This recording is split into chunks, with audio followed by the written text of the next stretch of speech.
The Guided Fate Paradox is the latest game from Nippon Ichi Software in Japan. It's a roguelike, and that means there's a lot of random dungeons to explore, a lot of enemies to kill, and a lot of loot to collect. By roguelike standards, it's actually also quite complex, so we thought it would be best if we give you a quick look through one of the early levels so you can get a feel for the kind of action that you'll be getting. The first thing that you'll notice is there are two characters on the hero's side, the hero himself, as well as an AI support who will move and behave automatically. There are two types of terrain, corridors and rooms. Both are randomly generated. The difference is when you're in a corridor you can't see particularly far in front of you, which means the enemies can spring an ambush at you. When you're in the room, you can see everything going on in that room, both in terms of the enemies, as well as treasure, and objects that you can pick up and throw at those enemies for some long-range support.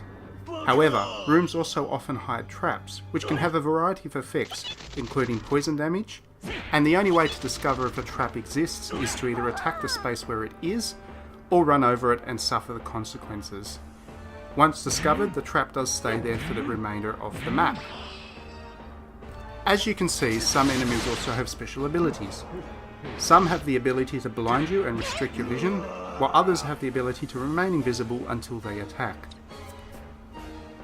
The good news is that players also have a range of special abilities at their disposal. These are granted through the use of various weapons and armour. Each piece of armour or each weapon has with it a special ability that is unique to that piece of equipment. Using it will eventually level up that piece of equipment, which is how the game's levelling up system in general works. It means that you'll need to constantly change your equipment, but once you get the hang of it, it provides an awful lot of variety and a lot of strategic depth. The equipment is also often quite funny. As you can see, when you put on a piece of equipment, it's reflected on your in-game sprite. So, if you find a piece of leggings that is a tank, you will literally be wearing a tank when you put it on. Most NISA games are quite funny, so while the Guided Fate Paradox does have a more serious edge to it, the equipment itself is very charming and quite funny. It's also very personal. Players can name the equipment they acquire, and as it levels up, that named equipment becomes almost like a character in itself, and a precious resource to the player.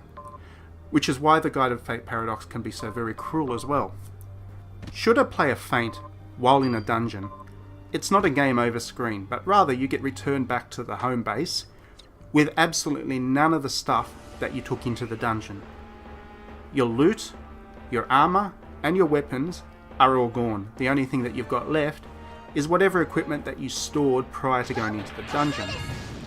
The offset there, of course, is that if you've got a particularly powerful piece of equipment and you store it and don't use it, it's not going to do you much good in the dungeon itself.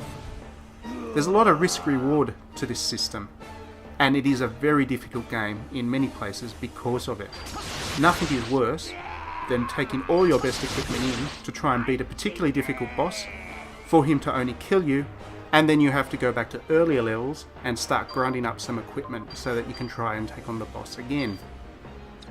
Still, as difficult as it can be, the Guided Fate Paradox is not as sadistic as some other roguelikes out there.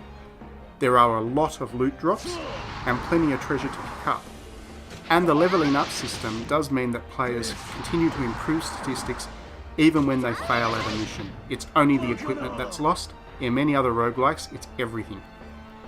There are a couple of other things to keep track of as you play, such as a hunger system, which does deplete fairly quickly, so if you spend too long grinding, then you're going to need to find food to replace that bar, otherwise you'll start to lose actual health.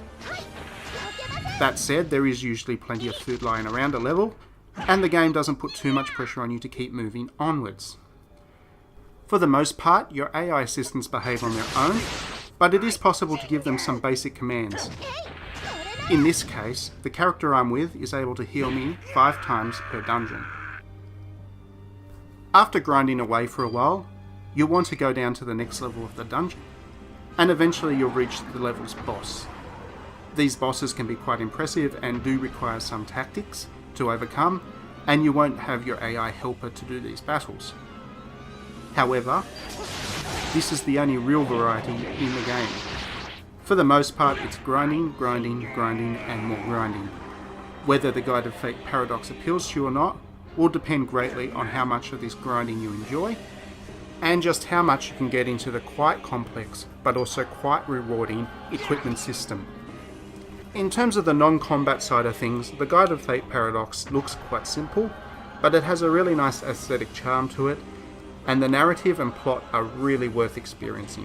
So, all in all, if you're a fan of JRPGs or roguelikes, then consider this one essential.